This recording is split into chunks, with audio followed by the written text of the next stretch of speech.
Okay, are we ready to go? Great. Hi, can you hear me? Caller? Caller, can you identify yourself? It's a meeting, yeah. That's why I like it. Yeah, people call it. Okay. Press 52 to move everyone to unmute. I think so. It used to be. Okay. We're ready to start, so I'm going to call the meeting to order at 5:09 p.m. Caller online, can you hear me?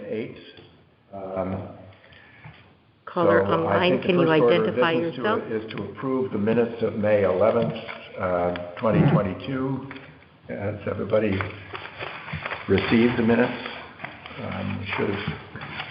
Yeah, they were sent by stamp. Yeah. They're online as well. Okay. So I have a comment. Yeah. On the minutes, it says that I am part of the Invasive Species Identification Committee. Oh. And helping on the ferry project, but not in that capacity. Oh. Not on that committee. Yeah. Okay. That's my fault for not being here. I was volunteering. And you're retracting that. Okay. Are there any other amendments to the minutes? Hearing none, I would entertain a motion to approve the May 11th minutes. I'll second it. And who moved it? Oh, I moved. I'll make a motion to accept. Oh, I'm sorry, Fred. Okay, Fred moved it. Amanda second. All those in favor? Say aye. Aye. Aye. Any opposed? Caller on the phone, can you identify yourself? Olaf Bertram Notnagel, 3 Jean Drive. Can you repeat that again? I'm sorry. My name is Olaf Bertram Notnagel, and I live at 3 Jean Drive. Thank you. And you can hear us okay? So far. Thank you. Good. Okay. And then the other minutes of May 16th, which is a special meeting. And are there any changes or amendments to that set of minutes? I have May 2nd. There were 3 meetings in May. Okay, did we? The first meeting minutes were approved at the May 11th meeting, Amanda. Oh, okay. Okay, so I have the May 2nd. Okay. Yeah. So do I hear a motion to approve the May 16th minutes? I'll make a motion. Okay. I would second. Okay. Moved and seconded. All those in favor, say aye. Any Aye. opposed? Hearing none, minutes are approved. So we have the land steward's report. I don't see people. He sent his in by email. He did, but I don't see him here. Did everyone receive the? Yeah. Yes. And what date? I'm sorry. What?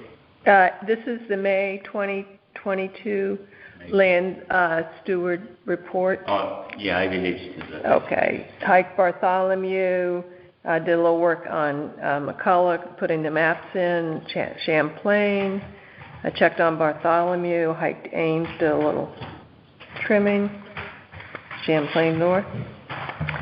So I didn't see anything that needed our attention. I had a question. What did they do to the deceiver down there? they took it out. We're going to discuss that when we. okay. Yeah, sorry. I don't mean to interrupt, but. That's good. Can I take a look? Oh, sure. Just a quick look.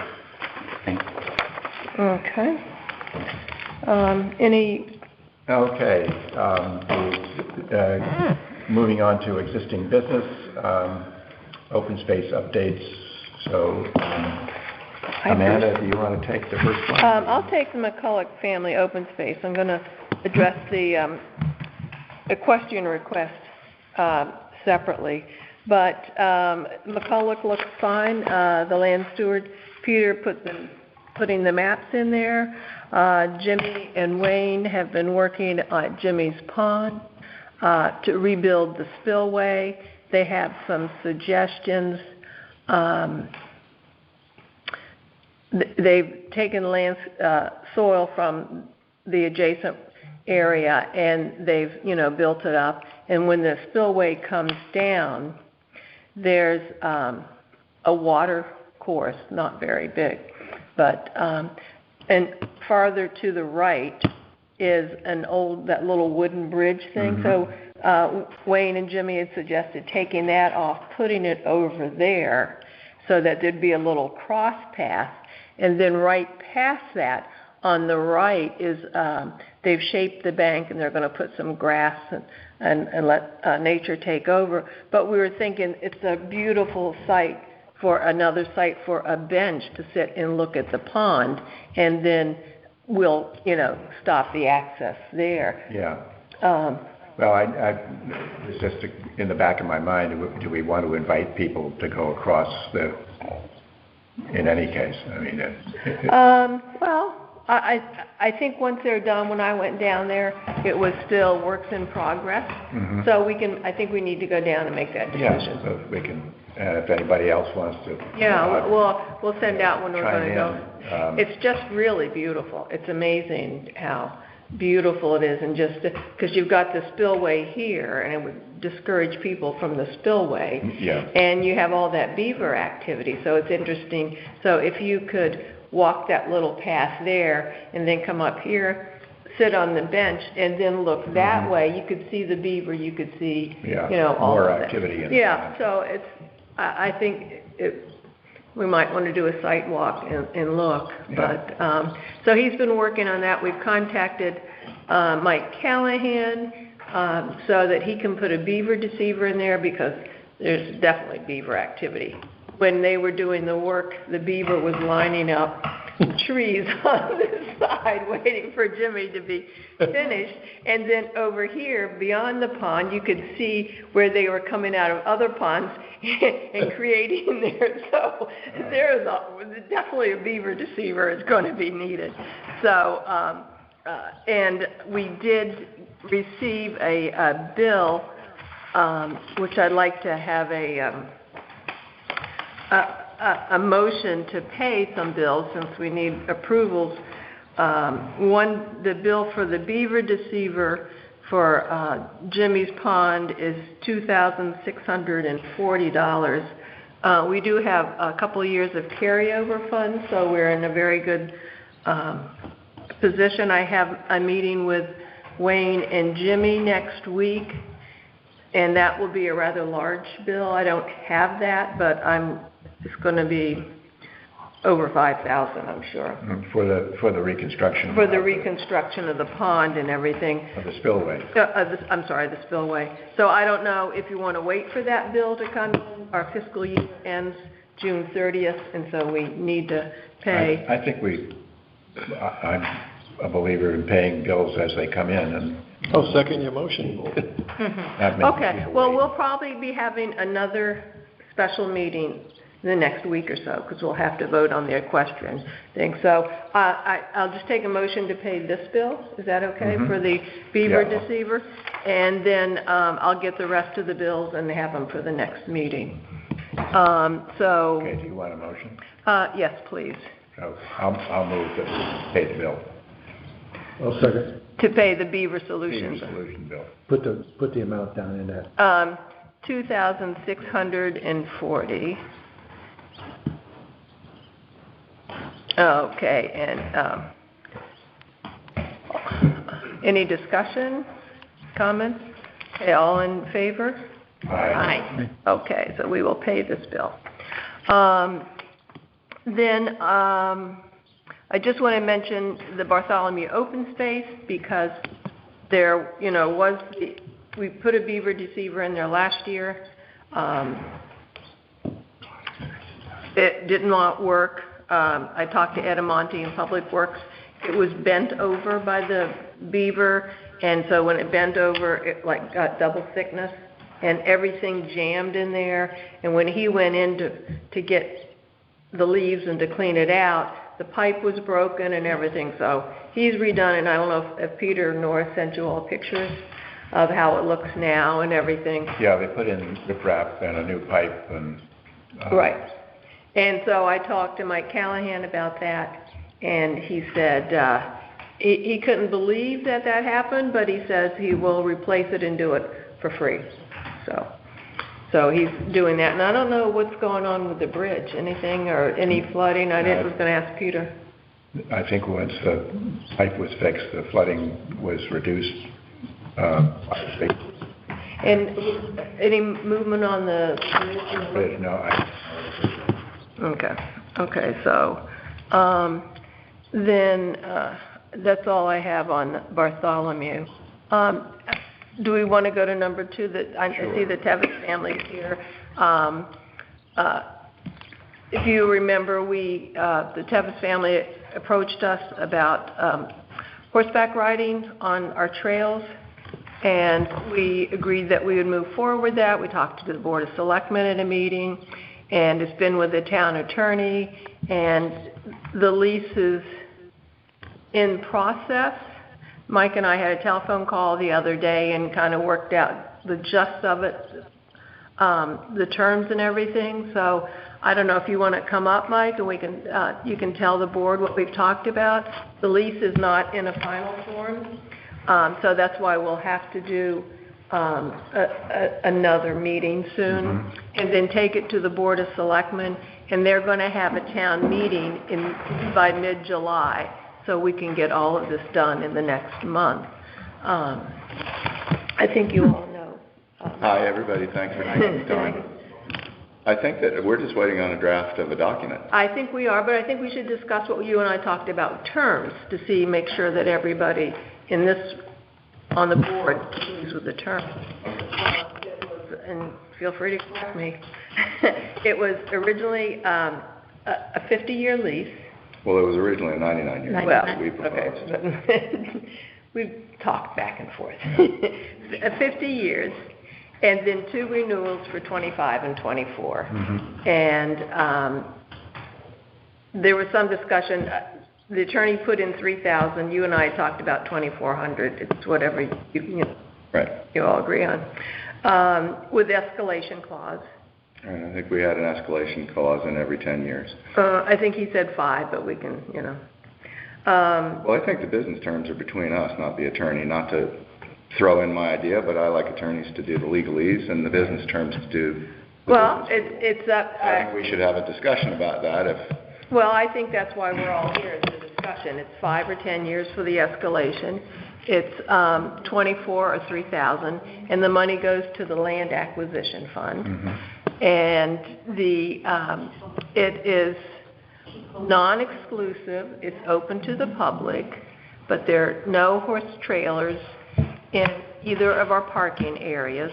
It's for use of the red trail and the green trail on town property, so it will not continue unless the land trust. And no Rooks Meadow and no Yellow Trail. And they'll be responsible and pay for it in maintaining signage, horse manure removal, and... Can I ask a quick question about the signage? So will we just come up with some signs and come back to this board and show you examples of them? Yeah, you included it in your packet originally. Okay, the kind of stuff we were talking about was okay. Yeah. Okay, I didn't know what kind of protocol you wanted to... And I don't know whether there must be sign companies that... Oh, it's fast signs and all these. Yeah, there's one over now. It's easy to get them. There's no problem. I just don't want to get signs made and then have you guys say, oh, those signs. No, I think you need to bring it. like their color. Right. Well, I think that there needs to be, especially in Tree in the Gap, no horse trailers allowed. And because there's no room in that. You have to make room.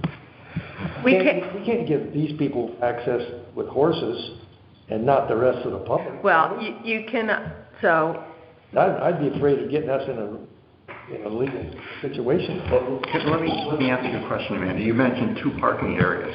Right. One, obviously, Tree in the Gap goes by Flat Rock. That's a town road, is it not? Flat Rock is. So how could we prohibit people from parking there anyway? Well, I mean, people could always put a trailer there, could they have to? well, I think that's a question for Fred, Ed Amondi, because he lets us park there, and he's not ticketing or doing anything with the cars. We need to double check with the selectmen and Public Works that they could stay there. The problem with Flat Rock that we need to be aware of, and this would be a question for you, is have you been to Flat Rock? Where there's some housing stuff that's under construction? Yeah, that cul-de-sac I just, Off of off Rock and, the red trail, the start of the red well, trail. probably because we've walked all over the place. Okay, Yeah, I so- no, it's not. But, The cul-de-sac is right next to I-95, and it's a rather large, regular. I want to say I think we have.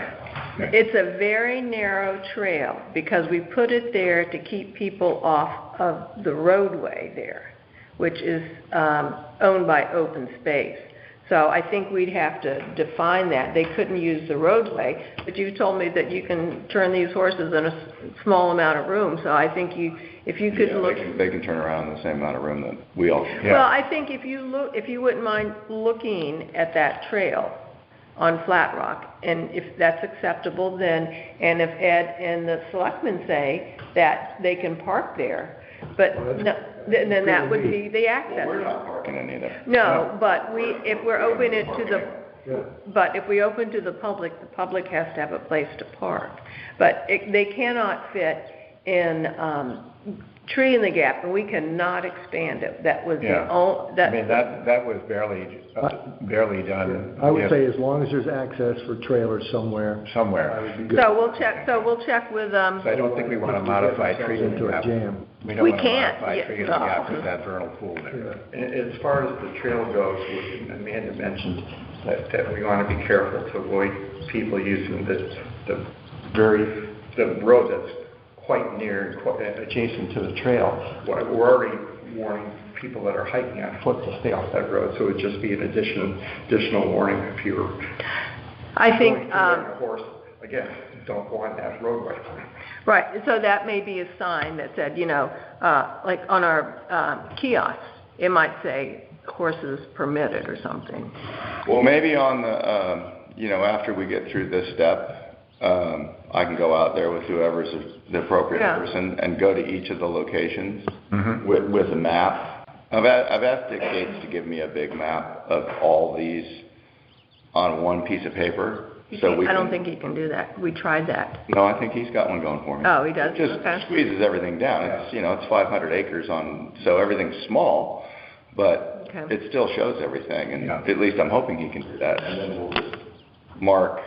Because then when the time comes to put them up, I'll go out with somebody and make sure that we get them put in the right place. Yeah. Because putting up a sign isn't such a big deal, but I want to make sure that we get it right. Right. In terms of location and, articulating stuff. And We'll I think have to put it on our trail maps too. That are yes. public. And I think that I can't remember what the motto is, but when you go on YouTube, they talk a lot about stop, Stop, look, and listen. Stop, look, and listen. We can put that on our. And I don't think that would be a bad idea to put in it as a flyer, just for people maybe that aren't used to it. Because I don't expect a ton of, people riding on the trails other than us. Yeah. I mean, maybe it'll happen, or maybe neighbors who are contiguous, who have the same situation and have a small barn, will use it, because that would make sense. Yeah. But, and if our proposal is a catalyst to open it up to the public for certain people to use, we're all for that, and we're happy to see this donation go to the open space because we believe in it, and we think it's a good solution, and we believe in the multi-use trails. Because I happen to be a mountain biker too. Well, back in the old days before I had fake knees and hips and things like that. I'm hoping to get back to it. And I'm really excited about that. So, well, I've done a lot of hiking out west, and you're hiking with horses all the time. All the time. It's very routine. So everybody can get along, and out west they get along on pretty unbelievable paths. Yeah. You want to talk about little rocky trails, right? That have a fall off. I mean, horses are fearless. Oh, yeah. They're crazy. So yeah, that's all fine for us. So I'm looking at this lease agreement, not to be disclosed to the public because he's still working on it. It says a rental payment of $3,000. Are you comfortable with $3,000? Well, I think what we proposed was $2,400. I mean, it's whatever this board wants to do, but it seems to me that we're paying $2,400 for something that all the rest of the public's going to get for free. So, let's hear some feedback. I just want to clarify, because I don't recall, I think that we were discussing just the horses for the family that is requesting this, not for the public in general. But well, maybe I missed another. Well, no, I think what transpired is we initially started with that, and then the town attorney informed us any agreement that we write would have to go to a town meeting. And then I talked to Mike and Amanda, and they said they're not against having the public out. So then we thought it would guarantee probably that it would pass at town meeting then, because then it's not exclusive. So even though the trails are really narrow, I mean, we talked before, it's a liability. I mean, I'm particularly afraid to go with my daughter. She's handicapped, and all of a sudden comes a big horse, and what is going to be, where do we move? Or is there any other trail that is more amenable? Well, first of all, we have several open spaces, and we're not putting them on the Yellow Trail, and we're not putting them on Rooks Meadow. So, and a lot of those trails are wide enough. There's a place to step off. So if you're on a horse, you're a group, 6, 7 horses, and you see people walking or people on bicycles, what's your usual procedure? We usually stop and wait and see. I mean, if it's a narrow trail, if it's a trail, say the width of that walkway there, and you have trees on either side, or it's sort of on a ridge on rock or something like that. If it was really a dangerous looking trail, you just dismount. And then you'll take your horses and pull them aside and let the bikers or the people who are walking go past, and then you get back on, which is easy for some people and harder for others. So, but it's really just that's why I think having some protocol at the entry points to just talk to the people who are on the horses. Because I think it's about being a good neighbor and a good. It would be useful to have at the entrance points some, like the indication that you were saying, maybe that is really not, unmount and let the people. No, and I think it's really important to us very much that it's a shared use trail. My wife's sister is handicapped, and it would, she can't easily move out of the way, and if you're out walking with her, you want to make sure that it's safe and a community-based. So I think that's our our view of the whole situation, and I think that honestly, there's places that there's other things out there that were left that are in the farm that there's some old big posts that held up fences and stuff that from a biker standpoint or a horse person standpoint are dangerous. So, I've already talked to him about it, and he said, I mean, that's such a big job, cleaning stuff up out there. That was the reason in our original proposals I volunteered to, because Jimmy's not the youngest guy on planet Earth, and he's amazing. He's amazing what he does now. I mean, he's incredible, all that equipment that he drives around and what he can accomplish. I usually find him with his arm, an engine or something, and somebody holding a bolt for him. So I'm happy to volunteer and help, help Wayne continue the legacy of stewarding that land. That's a different conversation to have. Mm-hmm. But I do want to sort of re-emphasize that, because part of the excitement of our team is, my wife and Pammy, who's back there, and a few of the other people who are going to be more actively riding are incredibly fired up about riding. I'm incredibly fired up about being a steward of the land, and there's a heck of a lot of work to do to keep things in a safe, natural condition. So, there's different motivations all across the board, but well, you can be our liaison. When people have a horse question, we'll say, call Mike. For sure. Happy to. So I have a question, getting back to when horse riders and walkers meet on a trail. Is there a certain protocol or etiquette there, like who yields to who, or do you kind of work it out on the fly? I think the only time that, and I'm the least expert rider, so I would invite my wife to come up and answer that, but the only time that there's ever really any big issue between walkers and horses is if a bike enters the scene from behind the horses. And the kind of horses that we have are the kind that can hear engines go off, and they walk, next to cars, and they're what you call bomb-proof. Because I can't handle anything other than that anyway, because I don't want to come off and have another hip issue. So I think a lot of it's going to be education of bikers and horse people, because all you do is turn your horse around and show the horse that there's a walker, or show the horse that there's a bike or dog, and then once they see what's going on, everything is fine. So the only time that there's an issue, and so walkers don't catch up on horses. Because horses actually, when they're walking, go pretty darn fast. Right. But a bike can catch up on a horse. Yeah. Well, the case where they're approaching each other, because I think most people are going to get along. They're approaching, they can see each other, so the horse would just step aside. Is that like the standard protocol? Absolutely. And then the bike would just go right by. Yeah. On Colt Lane, there's a horse farm right next to Lord's Meadow. It's right next to Colt Lane's.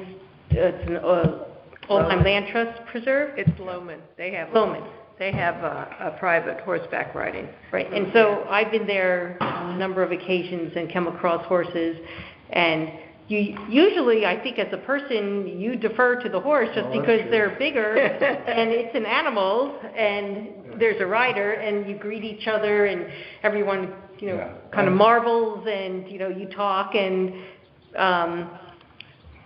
well, I'm asking these questions because going forward we want this to be harmonious. Right, yeah. So it's good to have some understandings.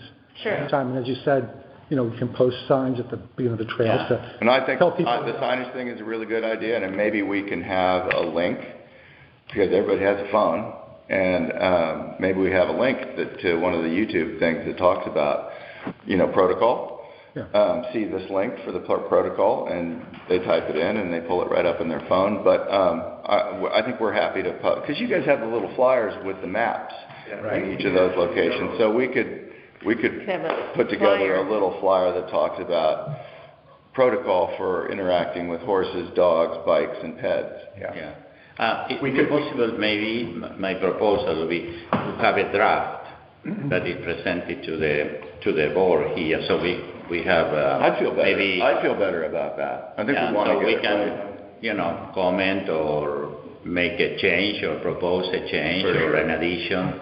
That would be great to have. Maybe you could send it to Greg Futoma, and then he could circulate it among all of us before the next meeting. Well, I was going to say that if you we put together a little kind of rules of the trail thing, or YouTube or whatever, we can put a QR code right on a kiosk there. Great, because I think you have one for the maps too, don't you? Yeah. No, I think that's above my technological competencies, but somebody will know how to do that. It's just that our kiosks are pretty full, so Well, we can do a different. we can put something, but I just don't want a lot of handouts and things like that, so we'll need to, and we can do it too, anyways, selectmen's letter, things like that, point out what we're doing, and we're going to have to do PR anyway for the public hearing. And also, we can have a note telling people how to get online that protocol as well. Mm-hmm. Okay.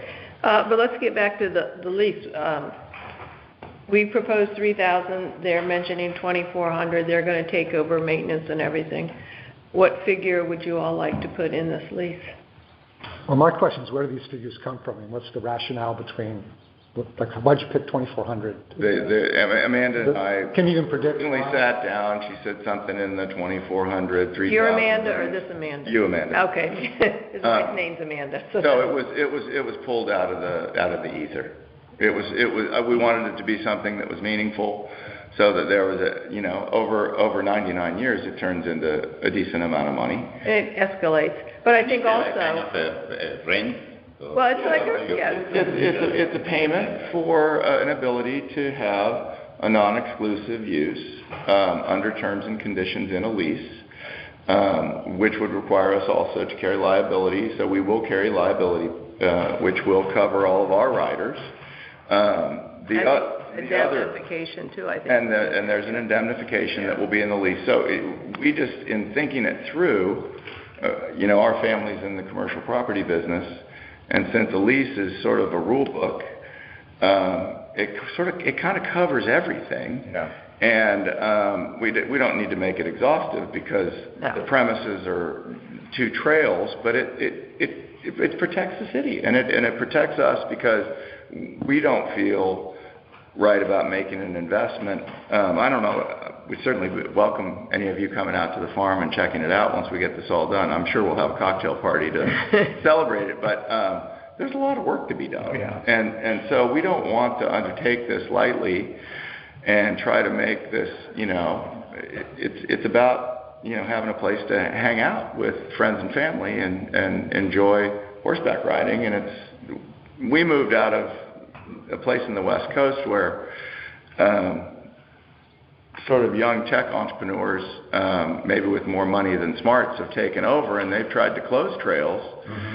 And thank God it hasn't happened, but it's an area called Woodside and Portola Valley where the trail riding is literally hundreds of miles, and then it goes into like 20,000 miles of open space that goes out to the Pacific. It's happened here in Connecticut. The Greenwich Riding Trails Association are constantly battling new homeowners who say they don't want people going on the easement across the front of their property. Yeah. And we think horses help maintain a rural feel to a place. Yeah. Even though maybe there aren't so many people out there, the nature of being outside with an animal, I mean, we think it's a real positive, and we think it helps preserve the land as open space. And so, Evan and I had talked about, when we were walking McCulloch prior to purchasing it, and then when purchasing, we were curious, especially on the green trail because it's so wide and open,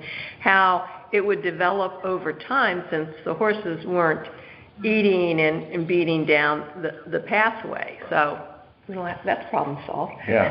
No. And you were going to limit it. I think our limit was 10 horses and 10 riders.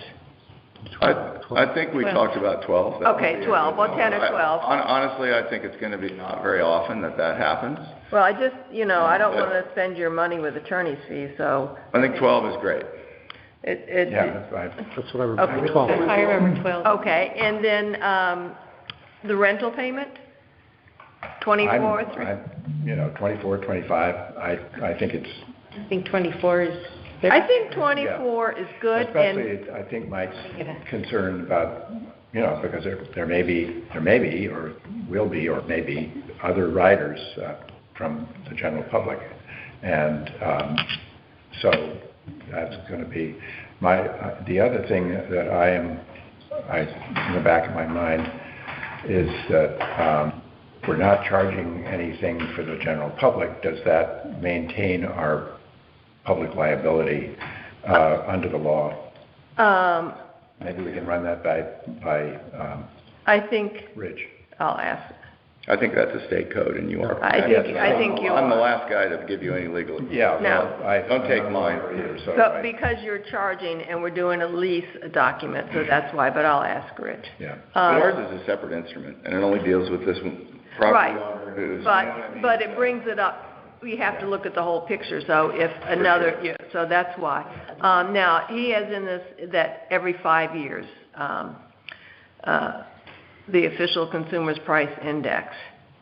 I think we want to go up with CPI because it's so out of control. I think we propose 2% a year, and if we want to change it from 10 to 5, I think we can live with that. But it if you run that thing out, it becomes significant, and I just don't want to have open-ended things that my kids will be dealing with down the road. And I think that one of the other things we put in our proposal was that all of the people who were, and it's not all, I mean, right now we have a grand total of 1, in addition to Amanda, who's there, Pammy Cunningham's going to keep her horse over there. And so we've encouraged everybody to make a voluntary donation to the open space fund of the town. And I think that is going to be something that is a meaningful, if we get 8 people and they each give $500, let's say, or $250. I would just tell them the land acquisition fund. So otherwise, you go to the town, it goes. I think we should stipulate that any additional voluntary donations go, and let's put it in the lease, because then there's no ambiguity about it, and it goes to either the land acquisition fund or I don't know how the hierarchy falls, but you don't want to have it go in and then have the money used to put in a new sidewalk. Yeah. No, that's why. I'll ask Rick if that ties the hands. But I think it leaves it open-ended, but if somebody, feels particularly generous one year, then, it's a nice thing. Okay. To add on to helping. And there are costs. I just heard the $2,600 for the beaver deceiver, right? So, Well, we didn't get Jimmy's bill. Right. He may be good, but he ain't cheap. He's doing. Yeah, he's doing a wonderful. He's going to be cheap compared to hiring a big. Oh gosh, yes. Oh yes. And you know what? He's been on that property since he was 16 years old. For sure. He knows. He built that pond originally. He knows. Yeah. No, I know. Yeah. Mike, are you suggesting that the contribution go to trail maintenance, or we're maintaining the trails up? That has nothing to do with maintenance.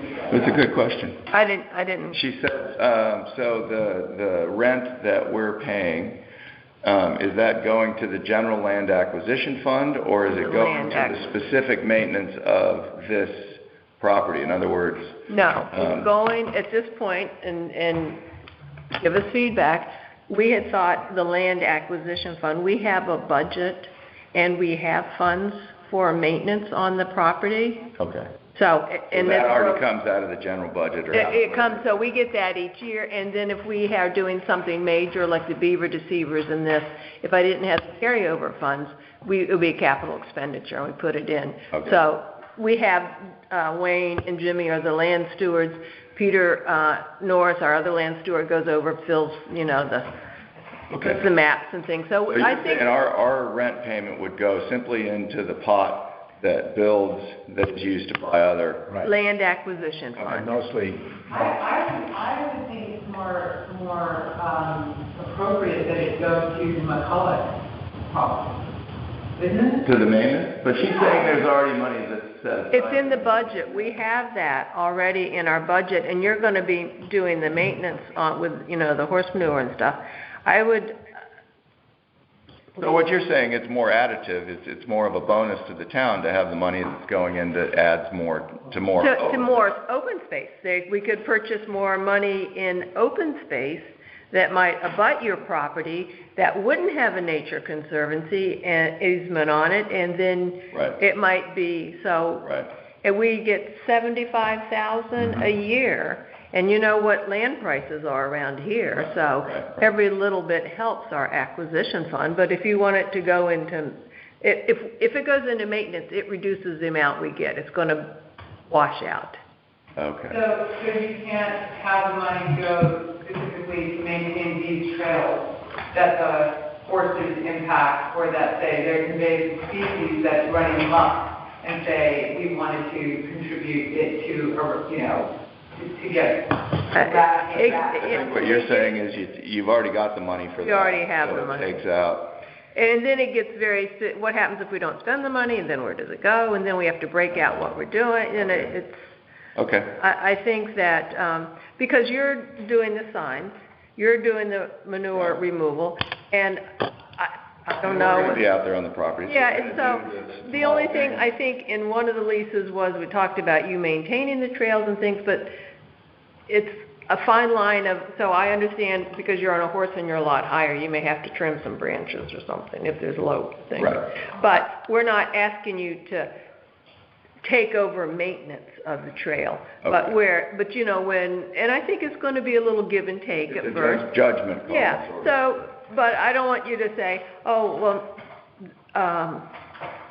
there are 4 trees in our way, we cut these trees down, then we'll panic. Yeah, so that's why I think a lot of it's going to be, hey, we have a little situation here, can you come over and look at it, and then... The things that I have seen out there, and speak up, you two, if you... Yeah, I think I would just like to add that I think that the people who ride should either own property, I don't know, I'm not sure we should kick this around, but maybe own property in Old Lyme line, or have a friend who will sponsor them. Yeah, I don't think you can do that. It's open to the public. Is the public just the state of Connecticut? The public is the public.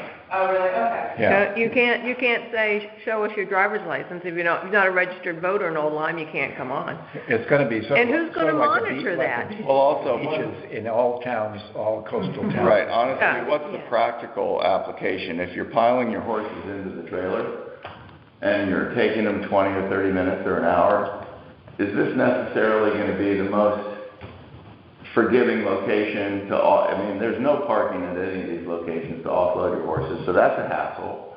And it's nice to promote horseback riding. I was just thinking through that matter. I think it's good to throw things out and talk about it, so we well, if can it's get... open, then you're not discriminating. So I think, I personally think it's I'd just say great leave it to the public. Because now it's open, and so there's no complaints, and you've got, we kicked it off, and we're happy to donate, and we're happy to, the kind of things that I think are maintenance issues that I've already talked with Wayne about, is there are places where there's old barbed wire. Yeah. Or there's Barbed wire. the metal fencing. Metal fence, yeah. So it's the metal fencing with the squares that are about this big, and a horse's hoof can get in that. So those are the kind of things that over time we'd slowly like to take out. I don't think there was, Evan and I coordinated a work party with Connecticut Hikers Alliance. You should have seen it before. There was miles or thousands of feet of that old rubber conveyor belt stuff that we took down. And there's still a little of that out there. But we kept that up because that was next to the Vasiloff piece. Okay. So that's why, so people would know, because you have to think, you're very knowledgeable on our trails. But, Oh, no. But I mean, people need The property to... border should be up there. Yes, There's places where there's a But I road. thought we took the gates, but there might be 1 or 2 gates. I have to look at it and see, but... Anyway, that kind of thing is Yeah. the only kind of stuff. I have 2 questions. Okay. One is the 2,400 on what At 2,400 I'm sorry for my ignorance. It's per month, per year? Per year. Per a year. Yeah, that's what I think we stipulated we just pay it on the anniversary. And he said we're going to prorate for the first year, so whatever. And then he said our attorneys advised every 5 years. Mike would like every 10 years. No, I'm okay with every 5 if we just set it as 2% increase. So it's just a moderate increase that is a number that we can budget for and manage. Seems to me like the CPI or something would be a better number for us. Well, it does. It is. It is better for you, particularly when the CPI is going to be 9 this year. Yeah. Forever, for all we know. And so, I don't want this number to end up being, $25,000 or $30,000 in 30 years. Yeah. Because then we wanted this to be a sort of a symbolic gesture that turned into some money over time, but did not become cumbersome. And so, if you run the Excel spreadsheet out and you change 2 to 9, it can get serious in a hurry. And so we're just trying to make sure. If we can revisit it every 5 years, I'm comfortable Yeah. too. The use of the demise premise solely for horseback riding, consistent with the memorandum of understanding, which hasn't been drafted yet, but it's going to spell out what we've talked about, the 2 trails and... So what it should say is use the trails as it relates to horseback riding, because then we have all the rights that the other hikers and bikers and cross-country skiers and other people, the conservation easement has all the things that already are allowed. Yeah. So I don't want to preclude us from doing those things. Okay, as relates to horseback riding. Yes. Right. The lessee shall use the premises as it relates to horseback riding, consistent with the memorandum of understanding. I wonder why they want to do a memorandum of understanding in addition to a lease. That's why they're spending your money. Okay. I'm just trying to termination by either the lessor or lessee upon a default as described in item 10, hereinafter effective 180 days after receiving termination. Okay, let's go to 10. What happens if they sell the property? Termination? No, this is, yes, concurrent, yeah, it's a concurrent. It should run with our land. We don't expect to sell it because we think we've got 4 kids. But no, I mean, a part of the whole objective here is to maintain the... And I think that's how it goes. That means we get a new owner that we don't know. But they're bound by the lease, and that's why we're making sure that in the lease and in the memorandum of understanding, they have to maintain the signs, they've got the horse manure removal. I understand. They've got all that. Made a comment. Okay, well, no, I mean, I think it's a valid, it's a valid comment, because if, that's kind of the condition of buying the property. If you get a new owner, you're right, you don't know what you're going to get, and so that's why I agree that all the terms that we're talking about now, and I'm sure will have transfer with the sale. Right, but it would never be a commercial use. It couldn't be a horse. It would be assignable, and we are agreeable not to have it. And it's limited to 10 horses. Yeah. So all of a sudden, you can't become a horse farm. 12. Oh, okay, so hold on a second. This is 12, but if we open for the public, will be another number of horses on the Depends how many people show up that day. I don't know. Is there any... it's not a big... I mean, I think that's pretty clear. 12 horses. I don't know where it is, but I'm going to put it up here. It's not going to be like 12 horses and riders. Like the Davison property where they have, hunter jumper hunting. Exactly. And then it goes into notice and default. Well, I found a thing somewhere that was an old cardboard poster talking about a 25-mile ride they did years and years and years ago. That was people came in from far and wide, and did this whole long ride all around that property. So it has a history of this, obviously, but that's not what our objective is. Our objective is obviously small. Get on a horse and have fun. Yeah. And then one of the questions Rich has is whether we have to get the Nature Conservancy to sign off on it. So that's a question he's working on. And then the memorandum. Can I comment on that? Mm-hmm. So obviously, Marcia's, who's here, has already sent in an email to the I have a copy of that email. And then they've responded saying that it's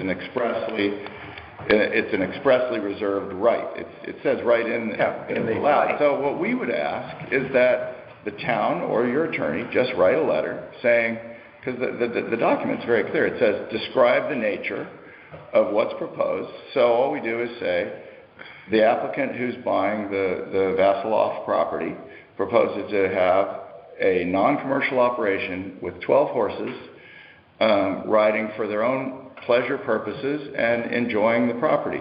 That's it. Actually, that's not it, because then you got to say we're going to open it to the public.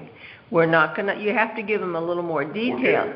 So I'm just saying that, and then we talk to the Nature Conservancy on a almost daily basis on other things. So we have the email. I don't think there'll be a problem.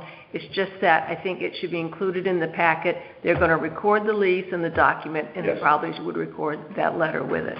Yeah, so I think we should ask the Nature Conservancy. Oh, yeah. And then the document says we'll either object, and if we don't reply in 30 days, you can deem it approved. Well, I would imagine they'll write a letter back. I think they're going. We'll probably draft something, they sign it, and that's it. Okay, great. Yeah, but it's just...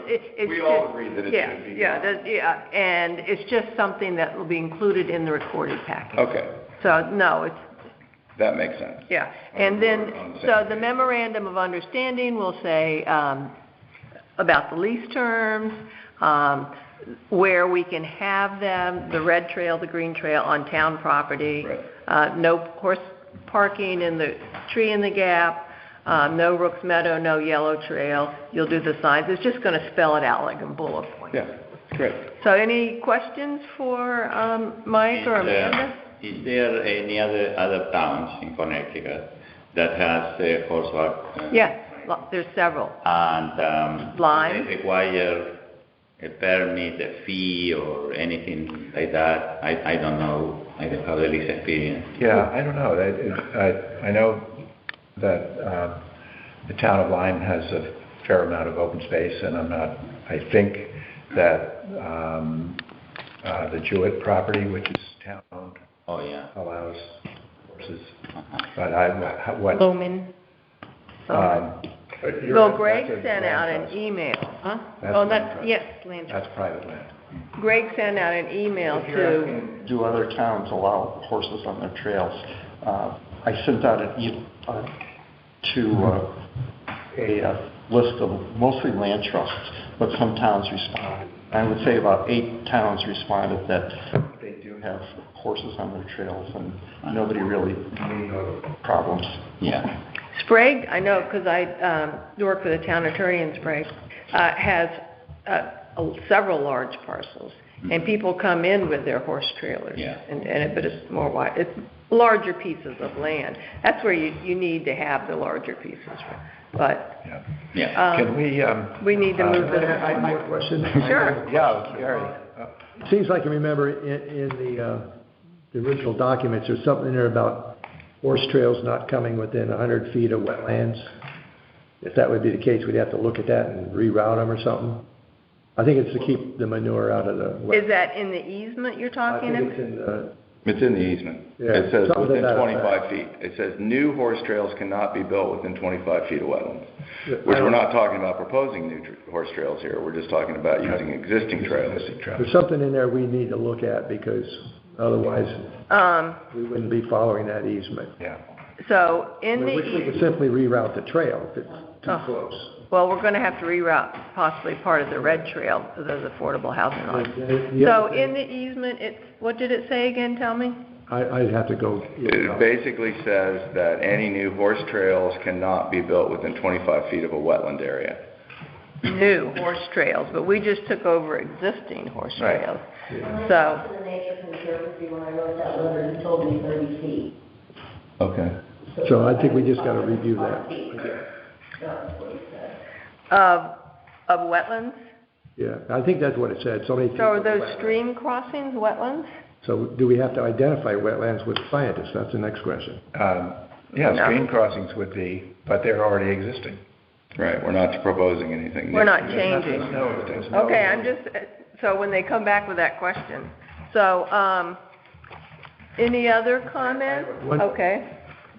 No, I'll just finish with that. The stable manure pile's gotta be away from the wetlands also. I'm not- Yeah. I'm not sure where the wetland No, is. it's Where are you going to put the manure? On your just property? Just behind the barn, there's a little low section. It's about 150 feet from the middle pond. But we're just gonna, we haven't really figured out what the manure program is for the actual farm Okay. itself. You know, some people talk about redistributing it on the fields because it's fertilizer. Other times you just put it in a dumpster and you have it picked up and taken Yeah. away. So, Okay, well, I think you Or put it should in a let, composter and use it and make gas and heat the barn with it. yeah. well, I think you'll have to get back to us on that. So it's not stored on, will it not be stored on open space property when you take it off? Oh, no, the manure will go back to where we put, by the Okay. barn where we put it. Okay. We're talking about the pieces that we bring in off of, yeah, it'll be, No, but I mean- it'll be in a little bag and it'll go into the manure pile that will be a large manure pile at the farm. Okay, so it Yeah, won't no, be- that'll go back. Okay, that won't be stored. Okay. Can you just explain for me, and I would suspect for the other members, exactly what process remains ahead, so we can finalize the lease if all the terms are acceptable between the town and the Titus family? Well, What's ahead? So I think we go Thank you, that's a good question. back to the attorney. Too. Back to the attorney. Well, I'll talk to him hopefully tomorrow and get all the changes. He'll send it to you and your attorney. Yep. And I'll send it, I don't know if everybody wants it. I have to ask if I'd it's like a to public. read it. Okay, I have to make sure it's a public document because you may want to wait till it's final. I just feel I need to read it before I say yea or nay. Okay, but I think maybe the dialogue needs to be between the two parties and the two attorneys, and then when it's the proposed lease and memorandum, then it can go out to the rest of the members for comment. Then we'll hold a special meeting to approve it. There'll be special meetings of the Board of Selectmen. We'll go there. There is, in mid-July, a town meeting. That's our goal, to get this on the town meeting in mid-July, because there won't be another one for a while. So time is of the essence. We're pushing, so. Can I say one thing about the process? And I know Amanda and I have talked about this, since we're in the commercial leasing business in commercial buildings. And often when it's a time-sensitive deal that also has a legal document that's important, we've found it to be very productive to just go in and, I don't know where your attorney's offices are, but assuming they're within a half an hour, and I would be happy to just go in and sit with the attorney and with Amanda if you want to go, and just in an hour, go item by item through it. Yes, no, maybe, great, great, great. And it streamlines the process. And I can just have my attorney on call if there are any questions. But to me, if we could schedule a time with your counsel, an hour, and we could just drive over there, because I'm kind of here for I'm here for the duration till we get this done. It would be a way to really expedite it. And because no disrespect to your attorney or any other attorney or any attorney that's here, but sometimes they can get busy and it can get slid down the line. And I just find if we sit for an hour or two, boom, it's done. And then the draft is done and it's agreed to, and then it goes out to your committee. Sounds like a good plan. It would really expedite it a heck of a lot. And your side's attorney doesn't know the kind of stuff we'll say yes or no to. Yeah. So right on the spot, say, absolutely, no problem. Well, I think if That kind of I thing. turn this document back into him, and then if he makes the changes, and then he can send it to you, draft it, and then we can set up a meeting, but you might agree with most everything. Okay, fair enough. And So if let's- there were a meeting, but if it's amenable to the board and to Amanda Yeah, Blair, I think it's then it would be a way to expedite it, Yeah. just to take that off the list. Right, so no, we would like to expedite, I would like to have this final done, sent to you prior to a meeting so we can vote on it the end of next week. So that's kind of my goal. And then the Board of Selectmen, and we're keeping them informed as we go along, so there's no surprises for them. I think that idea of the cul-de-sac to check with Ed to make sure. Well, that might take a town meeting too or something. Well, that's where we're headed. So the town meeting's in mid-July. So do we know that date yet? No, they haven't said it yet, Okay. so. Is it normally the first or the second? No, they said it when they want it. Okay. This one is Not thought. because it has to be posted, it has to go be advertised within so many days. Got it. And they're trying to tie up all the loose ends with other things like we are. Oh, they want to have an agenda that they... Yes, Okay. right, so that's Okay. why I talked to the selectman a few minutes ago and I said, hold a spot on the town meeting for Okay. us. We want it, so we're gonna push to get this done, because we still, Absolutely. Okay, so great. we want to get it done, so. All right, so then assuming it got approved by the town meeting, is it the town council or who votes at that forum? It's the public. No, but Town meeting, all the citizens vote. all the citizens vote. Yeah. Whoever shows up. But there's not a board that's up there? No. No, Oh. it is That's why pure it's- democracy. That's why Okay, it's a great. town meeting. Well, that's why this has to be palatable to the town Okay. people. And is it a simple majority? Yep. Okay. So Gary's suggestion, if we can do there, we have a spot where the public can come. Okay. So that's why, but tree in the gap would, and Rich may say, you can have horses on horse trails, but you can't have them in the parking lot. So that's why, another reason, I don't want to put tree in the gap. I'm not arguing that, I'm just, No, but I'm just saying, so the Flat Rock Road is not on Nature Conservancy property. access, same as Yeah. this guy. Yeah, so, Okay. Mike, can you just address really quickly why, because some people might feel like it's not fair that we have to pay something and other people don't. Could you address just very quickly why you think consideration from us is appropriate, or is fair, or is right? I'm not suggesting it's not, but because we do have an instrument in exchange for it. I can don't answer want- Okay, I'd love to hear it. Go for it. All you have to take a horse trailer there, simple. You got the best deal going. Get on a horse out of your barn and ride into this. yes, but, they may have a good deal there, but what I think Amanda is saying is, why are we paying and No, I'm not? happy to pay it, but I think just it's Oh, yeah. always good, it's always good to look at both sides, because some people might say, that's not fair to them, why do they have to pay it? We don't have to pay it. And Well, because they offered and we took it. I have a question that way, other people don't have to pay or don't have to prove that. Well, I think because we needed incentive to open it up to horse trails. And you brought it to us. The other reason, Anna, is that the municipality is covered by a state law that limits liability if you don't charge for use of the property. And that's true with private property, it's true with land trust property, it's true with municipal property. And that was confirmed after somebody illegally took a mountain bike on Metropolitan District Commission property, which is the water company for Hartford, and she was riding at night or late and ran into a gate and was injured, and she sued the town.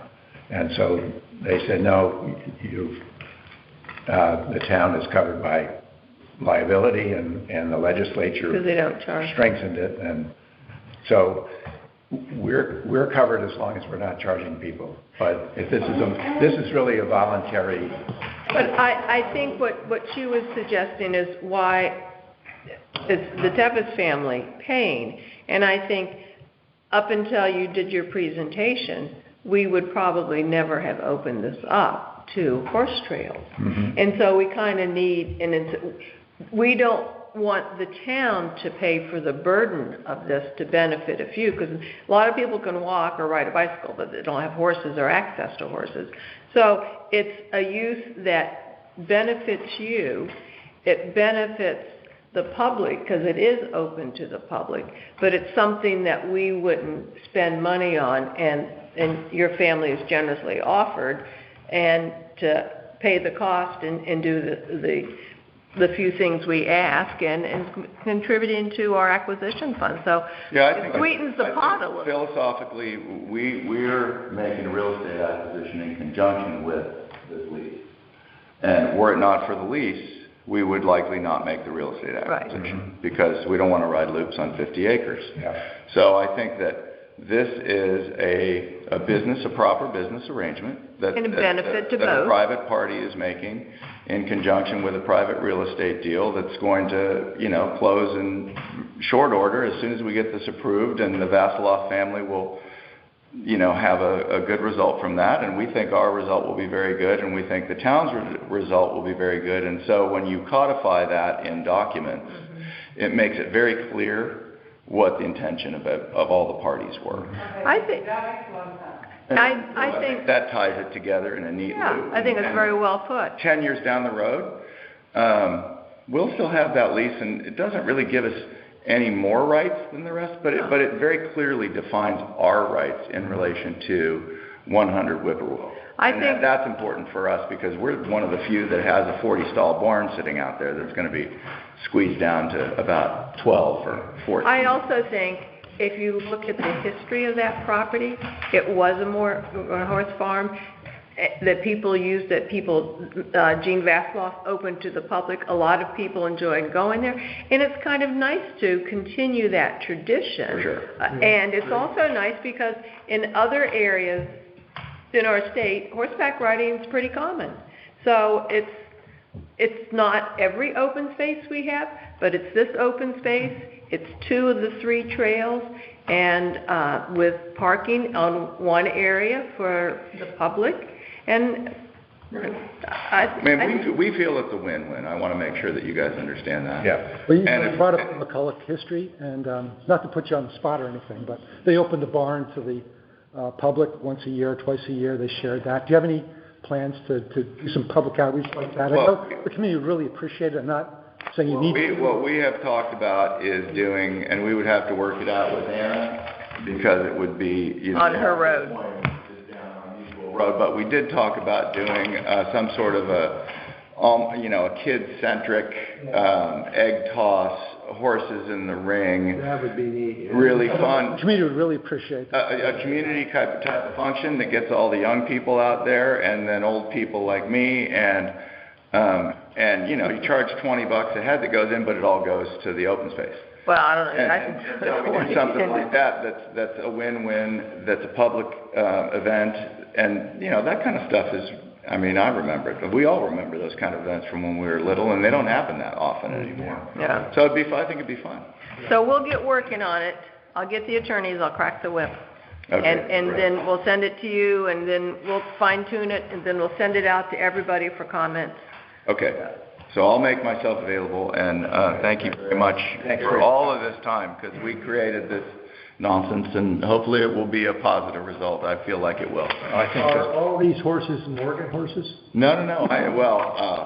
That would be really nice. The woman with the C on her cap has got something up her sleeve about finding a Morgan horse That would be will cool. continue to breed. But no, they'll be. I guess I don't know a Morgan horse. I guess they're really small and really rock solid and great trail horses. Justin Morgan, right up there in Vermont. But, they got we're going to have a diverse mix of horses. Yeah. Anyway, we got to move on. We got to move on. Thanks very much. Thank you very much. Guys, I really appreciate Thank it. you. Thank you. Okay. Can I just, one quick thing before you start? Sorry. There's a meeting in and out. I just wanted to mention that I want to thank all of you for personally contributing. No town funds went to the Memorial Humane Society for Jim Mildren's wife, Linda. So thank you. I sent that in last week. Great, thank you. Okay. Hikers happy? Hikers Happy Hour. Jumping over Bartholomew?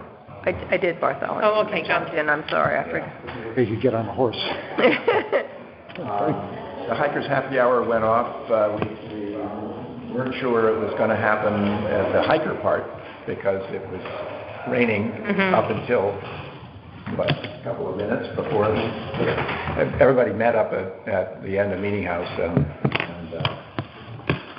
they looked around at each other and said, "Gee, it's not raining right now. Let's give it a try." So we went out to the White Trail. Yes, the White Trail. The White Trail, and then went to the Yellow Trail and came back, did a loop for 45 minutes, and we're back at the Old Lime Inn for happy hour at 5 or shortly after. So, and I think a lot of people skip the hike. I'm finding more and more people are skipping. You don't need to hike to come to the happy hour. I think a lot of people put the end up on that because the room is full. And I would also like to commend Evan and Michael for being our guides. The people that did hike had the best of all worlds. They had Evan at the front of the group and Michael at the back, both providing their insights. So, and I missed it because it was very educational. Well, I missed it. I was exposed to COVID, so I was quarantining. But I tested negative, so and there's no more until September, which is the Land Trust, and October, which is ours. So think of spots to go for a hike. Midsummer Festival. Who's going to take that? Well, I don't know. Don't you have any free time left? I think Ann and Claudio, is that what I remember? And do we misquote? Claudio said he had an insect collection. Yeah. Evan was going to approach the Lime Land Trust. He thought they may have a tent. See if we can borrow a tent. Okay. They have, for the Tour de Lime, they have, for each event at the Tour de Lime, whether it short, the family 8-mile family ride, or the 65-mile pro ride, or the mountain bikers, they all have a stopover point with water and snacks and so forth. And actually, for the mountain bikers, there was a mechanic. No.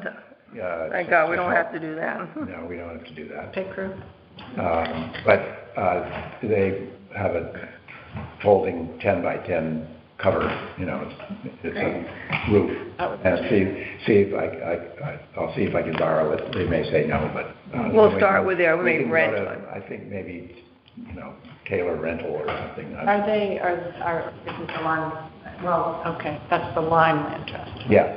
Or Lime Land Trust will be. They have their own. We'll be together. And the last time we had the midsummer, we're on the Lime Art Association. And they let us set up on Friday, which was nice because when it set up on Saturday, it was like hit or miss. So we'll probably have the big hiker's map there out front.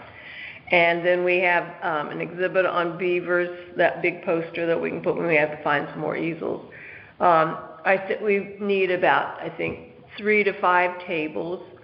I have tables you could use. Oh, okay, good. Tables. And if you wanted smaller round ones, I have that too. I have at least 2 6-foot tables. I think a 6-foot table would, I don't know, how big is? No, it's small. Oh. We usually Is it put. a glass case? It's a boxes like this size, open or. But it's a glass case with pins. No, it's not glass. It's plastic but clear. I see. Okay. Yeah. So in the but past, I can have 3 or 4, and then have another pile with 2 or 3 more and show. Yeah. I think I mentioned last time that I have the possibility. There is one member of the Connecticut Science Center in Hartford that she is actually presenting the butterfly room in the Connecticut Science Center, and she could come on Saturday and provide just one talk, brief talk, 10 minutes or so. well, most people walk through. I know. And in the past, we did a U-shape so you could walk in. Yes. And we had different exhibits set up. So I think we had 2 6-foot tables and then one across so you could walk in between or stand behind. Mm-hmm. And then we put, where it was open, we put the beaver poster and information on beaver, and a lot of that's downstairs. We would have yours. I'd hope to have something on that ferry landing. We may have to put something on Button Ball, who knows. But I think what we need to do is kind of lay out the space and have an idea of what you need. Yeah. So if she wants to come and talk, that'd be fine, but it's just it's not like with the Raptors that you get, something informal. Yeah. I would suggest, to pick a particular time that she would be there and get some details, and we can try to promote that coming up to that. Yes. The other thing I would suggest is I don't know, I don't recall offhand what the hours of the festival are, but do some kind of a sheet with breakdowns of time and see who might be able to volunteer. My wife's going to be across the way at the Old Lime Inn with her artwork in the fence show, so we'll be around probably. We also need, if it's set up on Friday, set up, and then, and you'll have to get early. Friday's the concert day too, though? But I think we came in the afternoon and put everything there. Avoid that. Would be great. And then you have to break it down on Saturday. So there's different things. I could be available to transport tables or. I will, at present, I'm not here that weekend, but I could make available my tables. Right. I could go pick them up at your house. But I think, I'll have to ask, I think we borrowed like 5 or 6 from the town.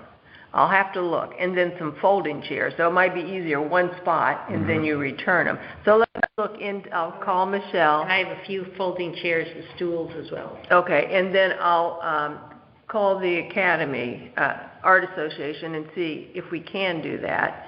I think I will be in town now. I haven't confirmed that, so I can be there. But I think if anyone's interested in exhibit or has some ideas, you kind of need to give us an idea of how much space you need so we can lay it out.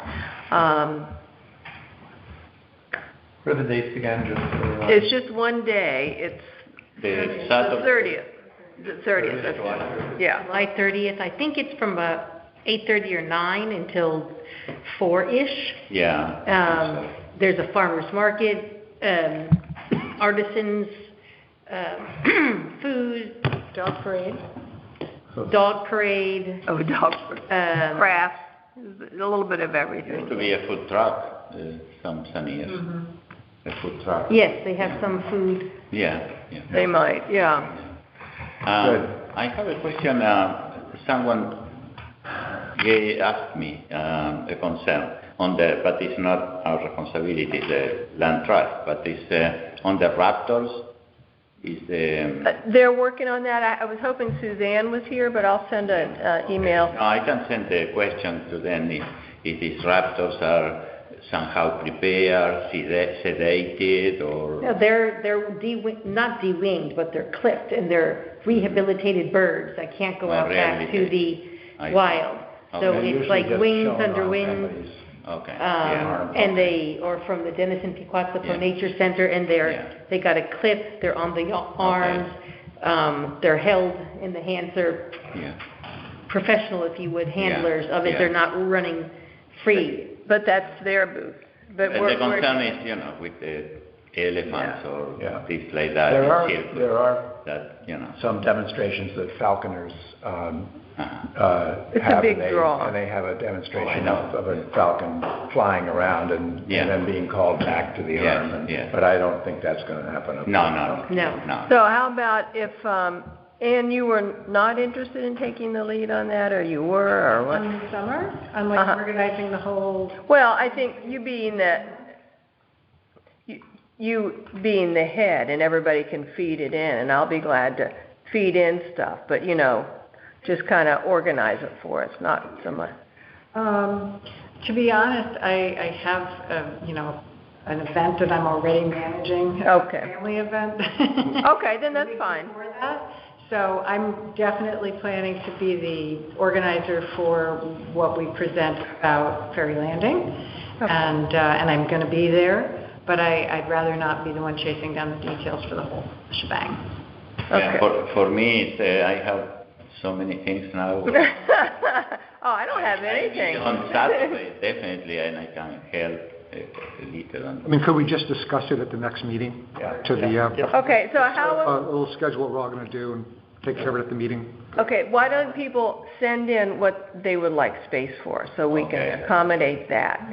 And Fred, I just forgot, I was going to tell you, I was over on Rook's Meadow, and the chestnut tree looks beautiful. Oh. That was, So, but send in, I'll check with when we can set up, and then I'll tell you where we need it. Okay, so, okay. Okay, moving along to 36-1 button ball, we had I'm going to recuse myself. Oh, okay. But I reserve my right as a private citizen to talk, so I'm going to go into the audience. Okay. It's going to be short and sweet. No, good. Don't make me walk too far. Where are you going to be?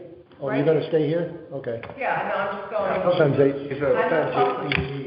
she's recused. She's an observer and not a participator, or citizen and not a member. So there was a Board of Selectmen's meeting the other night, Monday night, at which it was decided to form a committee to deal with that Button Ball Road property. There will be 3 commissions represented: the Open Space Commission, the Harbor Management Commission, and the Wetlands Commission. And each of those commissions will contribute 2 members to discuss and to work out how the property is to be managed and what uses it can be and how to arrive at a consensus. And we have all pledged to do this in a way that is not filled with acrimony, and we can hopefully all be grown-ups. And that's, we have 2 of our members who have graciously volunteered to serve on that committee, and that's Mike Aurelia and Fred Berenger. So they bring to the table a great deal of knowledge on process and regulations and the science of and how to look at the property and assess what needs to be done to mitigate any adverse impacts that might arise from the kind of public use that's being talked about. I think we need to scale down, frankly, not to put too fine a point upon it, but we have to scale down the rhetoric, first of all, which has been hard to do on the other side. But I think I'm confident that we can get there and make use of the property in such a way that respects other owners, the Blair Trust property and the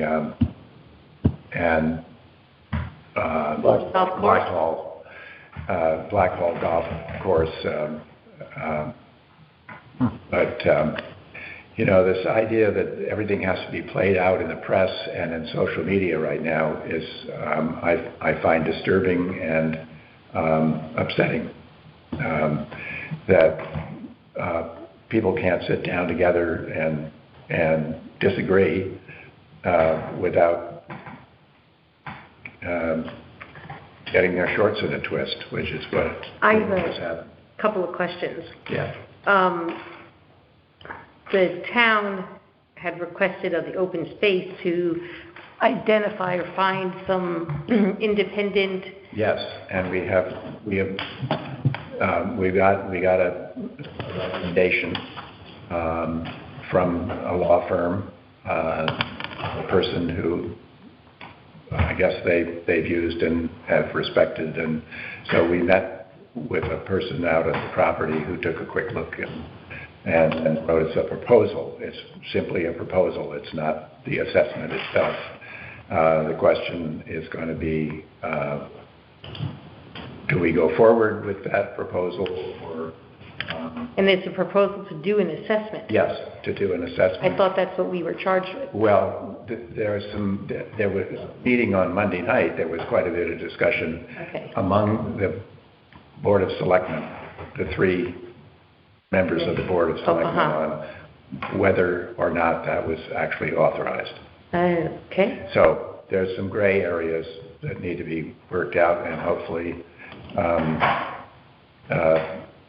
these two gentlemen who have graciously volunteered to use their knowledge and influence to bring about a collaborative. Gotcha. Do we know who inland wetlands will be? Who on inland wetlands? No, it's up to those are who those commissions send. That wasn't discussed at the meeting on Monday. No. And is there still there's still a question to answer as to who has jurisdiction, if you would, right, between the three commissions? Well, I think I think the Board of Selectmen has decided that jurisdiction will reside in all three. I mean, the Wetlands Commission has jurisdiction over the wetlands and the review zones, no matter what the outcome. Mm-hmm. That's going to be going through the normal inland wetlands review. So that'll have to be decided by the Wetlands Commission, whether open space and the Harbor Management Commission can, and I'm hopeful that we'll Can be able to I do make that. a quick comment? Yeah. It seems to me, and I would stress this is yet to be determined, it seems to me that jurisdiction will, in some respect, depend on what the use of the property is. Mm-hmm. And if deemed not really suitable for river access for whatever reason, then I think harbor management would have a less strong claim to maintain or use the property. Yeah. And I think open space always has had a relatively strong claim to have a say in the property and maintain it, given its initial transfer to the town, which was affected by a predecessor agency, the Conservation Commission's Open Space Committee. Gotcha. So that's It sounds my like you're on a... update, and we'll let you know what happens at the next meeting. Have they discussed the chairmanship of this committee? How that'll work? No, no, they haven't discussed that. I know, Interesting. Rachel Gaudio, who's the chairman of the Wetlands Commission, has suggested some dates, and I'll let you know. The only thing I would mention is Selectwoman Shoemaker said she used to be a teacher, and she would like all three commissions to play nicely in the sandbox together. Rats.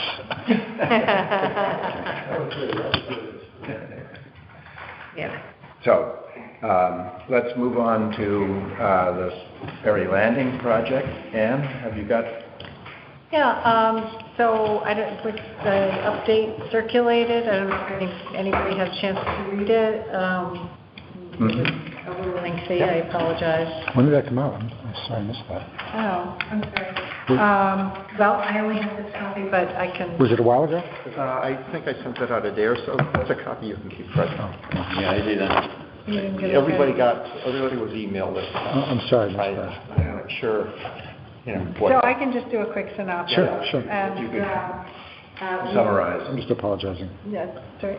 So we had a meeting at the property, or next door at the, should be Pond Park property, with representatives from All Habitat Management, or All Habitat Services, I think they call themselves, which is a professional invasive removal and control firm, to get a sense of, how a professional would approach both the Phragmites eradication as well as any upland habitat restoration work. And it was, I thought, very informative. Mike was there, Fred was there, and Andrew was there, and it was really nice, to have that sort of collaborative conversation on site. And just one update that I received an email from this young man, Eli, about yesterday was that he, upon conferring with his other team members, he agrees with what Malcolm had said, which was that, and what Roger Wolf had said, was that you can't get a marsh master or any other kind of vehicle in there to do the mowing that you would normally do with that type of equipment. Right. So we're stuck with, if we pursue the Phragmites program the way it's typically recommended to do these days, they would be able to access and cut some Phragmites from water, from a boat, presumably, but that a lot of it would be sprayed from where they could get at it. Yeah. Which kind of is a segue to the herbicide task force that has been meeting, or met once anyway, and has been conferring and taking another look at the existing open space herbicide policy, which at the moment is we don't use herbicides on open space properties. So we had one meeting, and I'm very grateful to Claudia and Fred for helping out with looking at the... Was Peter Cable, did he? Peter Cable, he is, yeah. The commission members, Claudia and Fred were there, and they were looking at the information. And then Peter Cable, who has generously agreed to participate even longer on the commission. So we all came away with various further assignments. I think I was a little overzealous in hoping that we might be able to have some sort of a proposal, sooner, if not by now, or what our recommendation is in terms of either modifying or not modifying the current policy. It's going to take a little more. It always takes more time. I think I had given the asked for and received the Nature Conservancy's policy statement Oh, great. on herbicide use to Peter Okay. some time ago, a year or more. Oh, I may okay. have that, Evan. I'll check if I do. Right. I mean, one of the things that we're looking for is, plain English, what it is that the Nature Conservancy, and then also it'd be great to know the state of Connecticut, what their final word is on why. I mean, the state and TNC both use herbicides. Yeah. And so we'd like to know in plain English, we'd like to be able to cite the fact that, these organizations feel this and are using it and have been using it for however long. If in fact we are going to propose that we change our policy. And we want to be sure that the many studies have been conducted for land use. So for aquatic, we are trying to see what is the correlation between one and the other. Yeah, because there's a little slightly different formulation for the aquatic rodeo versus, I think it's both glyphosate, but it's the rodeo is formulated a little differently than Roundup. I wanted to mention two quick issues. One is, I think I may have told you in the past, Dan, that Rich Snarski had funding from a number of sources, including the state and federal governments and Gateway, to do a Phragmites eradication project in Lord's Cove, which he claims eradicated it. Yeah. And it would be interesting to talk to him and find out exactly how, after several years now, what's the status of the there. I was actually speaking with Malcolm the other day about an unrelated issue, and he mentioned Lord's Cove and said that, that they had done it 3 years in a row, and it did, in fact, get rid of the Phragmites, but that the state, in its infinite wisdom, is not revisiting property. So that that happened before, maybe 10 years ago, when the Nature Conservancy and the state collaborated on a program to, I'm not sure they would call it eradication, it was control. Right. And I think one of the difficulties is that the reedgrass, the Phragmites, is it's so prolific seed producer, and in the spring when the seeds come off the seed heads, and they're everywhere, they float around for miles. And you mentioned one time, Evan, that they can blow Long Island. I just have a couple of quick questions. I just wanted to, sorry, Amanda, just while we're on this, before we get too far down the road, I wanted to kind of meld the last two topics in something for Fred and Michael to think about, in that we're talking about an open space policy for the use of herbicide on open space land. That might be something, if not the policy being applicable, maybe the open space philosophy would be applicable for Button Ball Road as well, because Harbor Management was talking in there, Harbor Management at the Board of Selectmen meeting was talking about getting rid of poison ivy and Phragmites and so forth there. I'm not sure what their approach would be. Obviously, we have our approach, you can imagine. I had a couple of quick questions. I see where Audubon is saying no pesticides or anything. They feel very strongly in their literature that comes out. So I was just curious what they were basing that on, because I don't want to... because people will ask that question. Well, Audubon says no, and you guys are... Well, I'd be curious to know, and I'm happy to ask, that because they're doing that cleanup over at their place.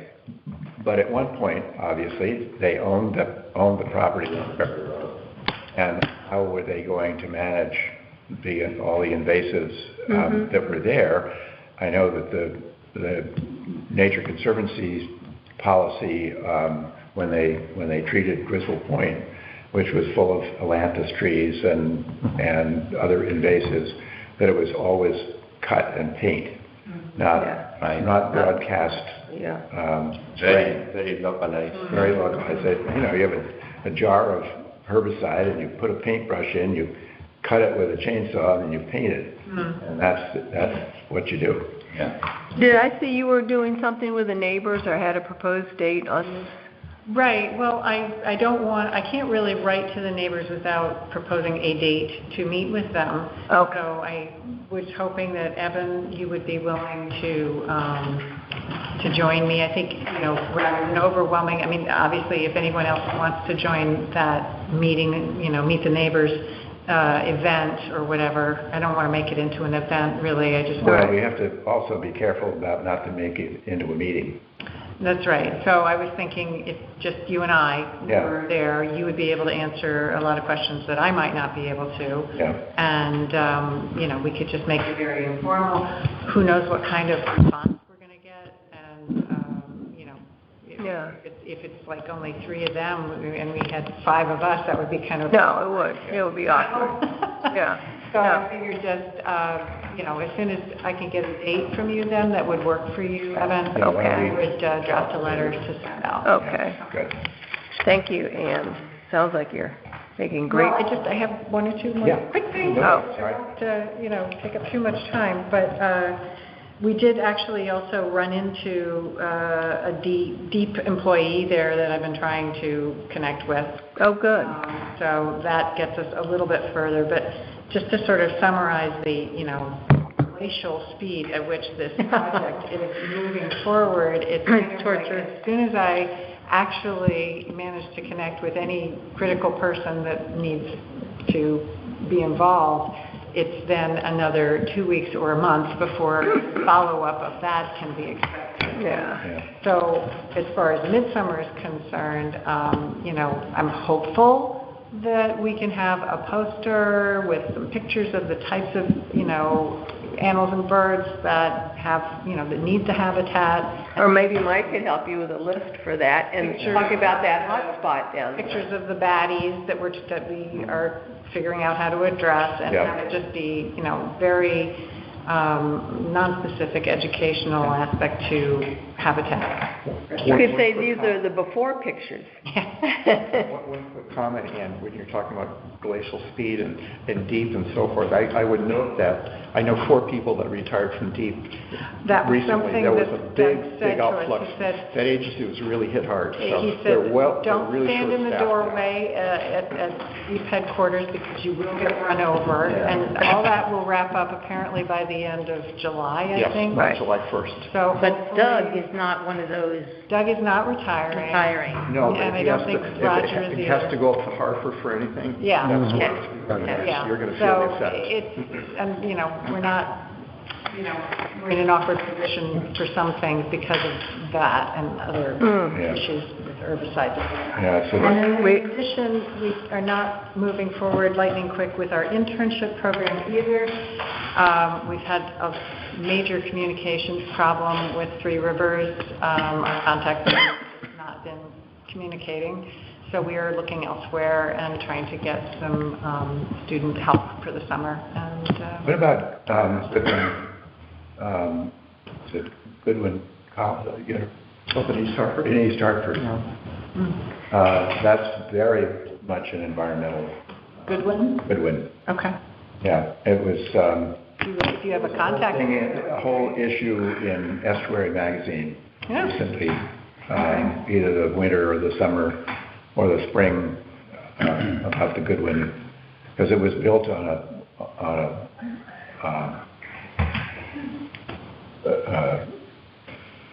not a dump, but what do you call it? Brown site. Brownfield. Okay. All right. Excellent. Yeah. Thank you. So we got 15 minutes. Yeah. Just because someone else is coming in. Sorry. What's the skill levels that your intern needs to have? High school kid?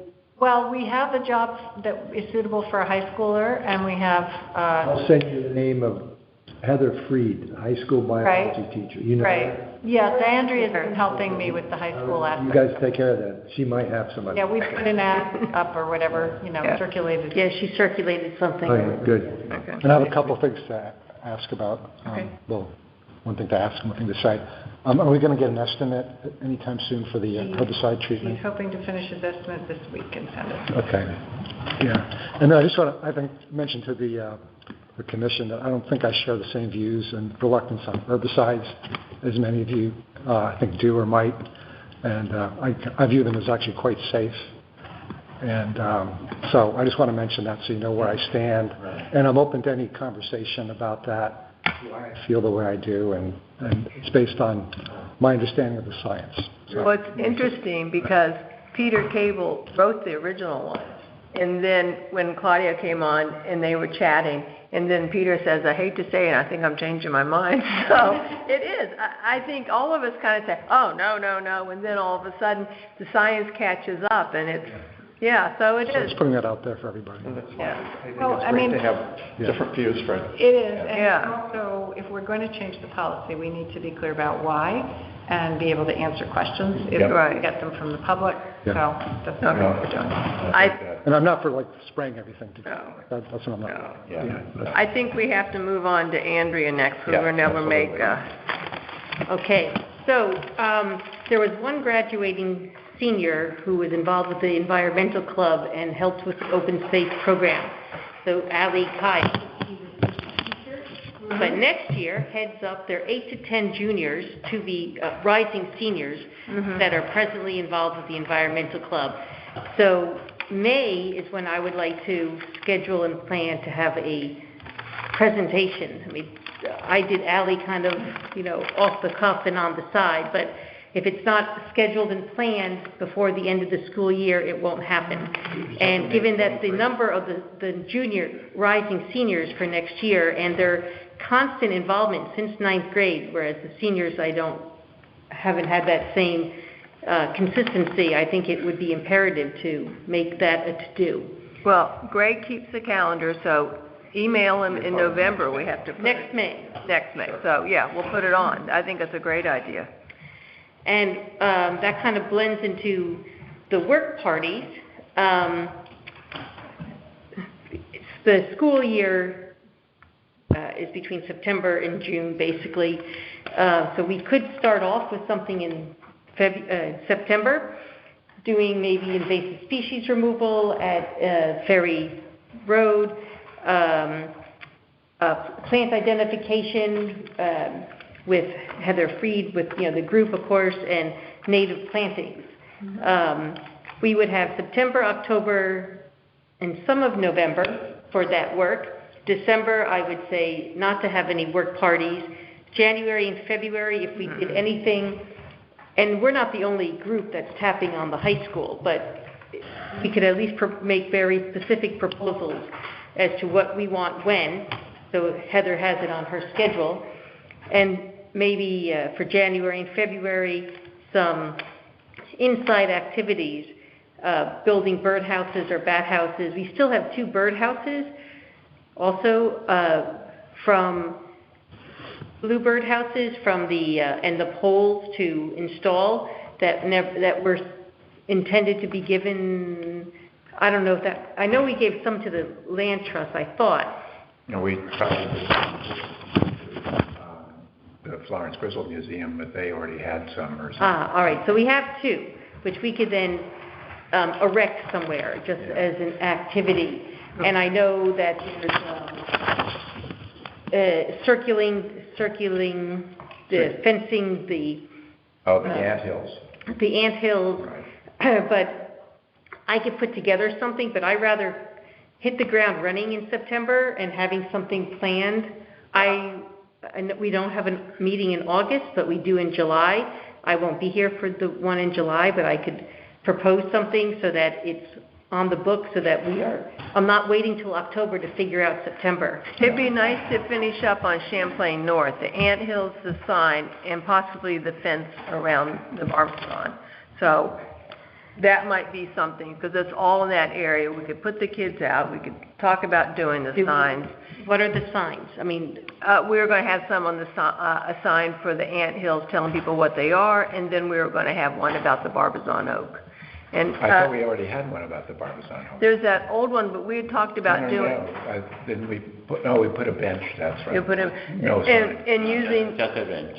using something similar to one of the ones we put over on Ames. Right. But then we need somebody who's going to take the lead on making the signs and researching the signs, which, between now and September or October. So, I mean, I think we already had the language. Greg, didn't you have some of the language? I need to work on that. Yeah, and so that's his summer project. But if you're looking for things for the kids, we are looking for someone to help us do IT with all of our records. And it could be a paid internship. So if you know anyone in the I know, but you have all the youth, I'm just mentioning, throwing that out, that. I would note, Amanda, and I asked Stan about that at the Board of Selectmen meeting, there was a discussion that I didn't stay for, but the town is looking into hiring an IT coordinator that I hope will take care of things like digital record storage and things of that nature. Yeah, but we're still going to need people to scan and set up and things like that, so.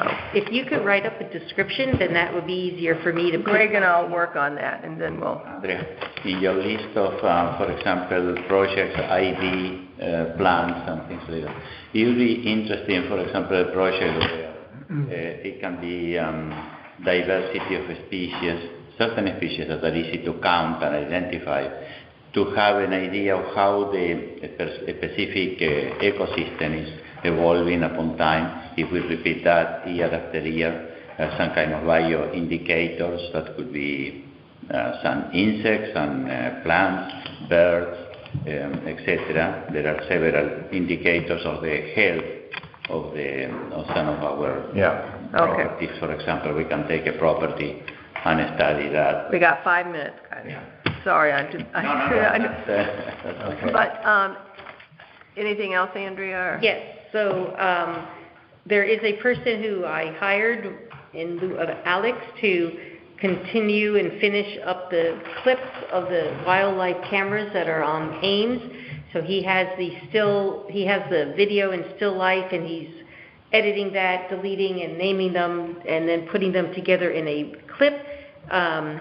And it should be ready shortly for a voiceover, whether it's yours or his. He's a college student that it could bolster his I think if he wants to portfolio run with it, well. But I might need language from you, whoever, on a timing basis. I know he's here till the end of July, I think so. I don't have any plans to go anywhere. Okay. And that's it. Okay. Inland wetlands, Evan, you got anything? I don't think we've had anything to come before inland wetlands that has anything to do with space. Gary, can you think of any of the things we've looked at? I mean, Trees coming up our next meeting. Yeah. What do you call it? Yeah, but it doesn't. I don't think there's been anything with any impact on open space. Okay, how about conservation? Yeah, we put 1,500 alewives in the Black Hall Pond. They've spawned, and the adults have gone. So that's phase one. Okay. When you say they've gone? 3 to 5 years. 3 months from now, the fry will leave and come back in 3 to 5 years. When you say add something to that? But the adults have gone back to the salt water. Yeah, they basically go, if they survive, and most of them do, they just go back out to sea and can come back and come back next year. Somehow be imprinted to go back to the pond. Not necessarily. No. Yeah, we'll find out. Stay tuned. Only if you're born there. Oh, yeah. okay. They're going to go back to Bridesbrook. They came from Bridesbrook. Okay. I got to finish these. I got 2 minutes, so sorry. Thank you, Gary, for that. Under new business, we received a letter from the Planning Commission. Steve Ames is asking for a re-subdivision, taking the lot that we were going to buy, which is 1, and dividing it into 2, which it was originally, before we put it into 1. So I'm just going to draft a letter, say thank you for the information, and we have no input and notification, and we have no objection to this. So that's one. And then two, I just want to thank Gary. He's been sending to Tim Griswold open space properties that have not been identified. And maybe if you would include us in the email so we could go. But we're going to start a list, which would be something that a kid could start for us. And I thought maybe on some of these open space properties, it seems pretty easy. We get the map, the deed, and the assessor's card and go out and we could have Jim Mildren make us some, stakes, slap one of our open space things on and have it there. So just at our leisure, but if you continue sending, if you would include us. That's the only one I know about that one. Okay, well, I got another one from Kim Gross, so it'd be nice if we had even just open space and just kind of started throwing it in. We just need to, the paper trail, we're being overwhelmed with it. Somebody needs to go to the whoever's in charge of GIS and get that on the GIS. You look at the map. Okay, I'm not even going to that issue. So what's the scope of this? How many potential properties are there? There are a lot, but the problem is the assessor, when she gets them, puts them under, like the newest one that we voted at town meeting, it goes listed as town of Old Lyme, and we find what happened with this Buttonball Road one. They don't list it as open space. There's no notation? There's no notation, there's nothing. And all of these has come as open space. So, and we need to have some dialogue. So, and when we find them, we'll put them on, but when we find them, we need to create something so that we can have it. We need a comprehensive, accurate inventory. Yeah. Absolutely. That's going to be a job. And we did get $2,500 or $2,000 from the Board of Finance to do this. And I really think that we need to do this. Yeah, no, we absolutely do, because I was reading the Limetown, not the Old Lyme, but the Limetown annual report, and their Open Space Commission has all the properties listed in the town report. Well, we've already done that. They have a $5,000 a year program, does it, and it's monitored by an outside source. Yeah, so it'd be nice, but it ain't gonna happen. We've explored a lot of options. I think with the IT person, if they hire somebody, it'd be great. Public comment. Any other new business that we know of? Caller, are you still on the phone? Olaf? Amanda, to the Stewart land report, I have an addendum for Chaplain North that I sent, but it was a problem with my email system. So it's very short, but I would like to attach it. Okay, so... Because it involves the liability of 2 trees, and in the report here... Why don't you send it to Greg, and then we'll put it in with the next meeting. Yeah. And then if you do anything else, we can put it in. Okay. I think that's good. And I don't think we have anything under executive session, necessary. I have a quick question. Sure. Following up on that property south of Champlain, south. That was executive session, wasn't it? I don't know that we had... You mean the acquisition? We haven't... Thoughts on that? I don't think to be honest with you, I think we've done so much right now that we haven't.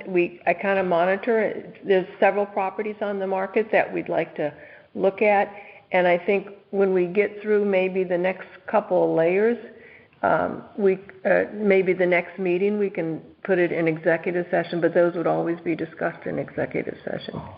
So nothing has happened on any of the properties that we've talked about. Evan and I keep track, and I have a good friend who's a realtor, and she shoots me all the stuff that comes on, comes off. Can I ask, in that regard, can I ask you a quick question? As someone that was a professional in the field, do you see the market slowing down a little bit with rates maybe rising? Oh, rates are really rising. Yeah, no, I think for the last 3 months, the year-over-year rate of transfer has gone down 3%, 4%, 5%. So, and that's nationwide, but there are still hot spots in the country. Right. People will come with cash.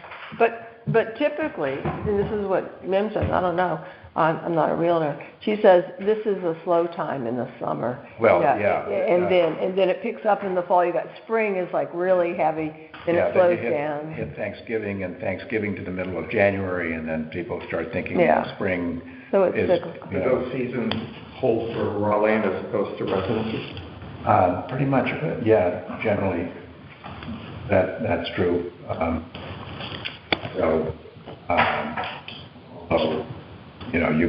I've had people out looking on Christmas Eve.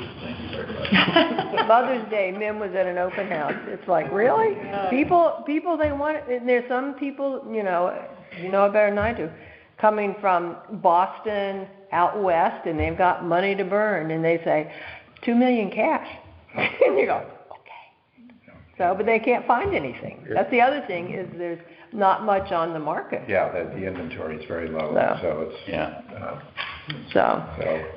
I think I would like a motion to adjourn. So moved at Okay. 7:03. Caller Olaf, are you still on the line? Who, Greg, you second? I could not get, Who was, Midnight then.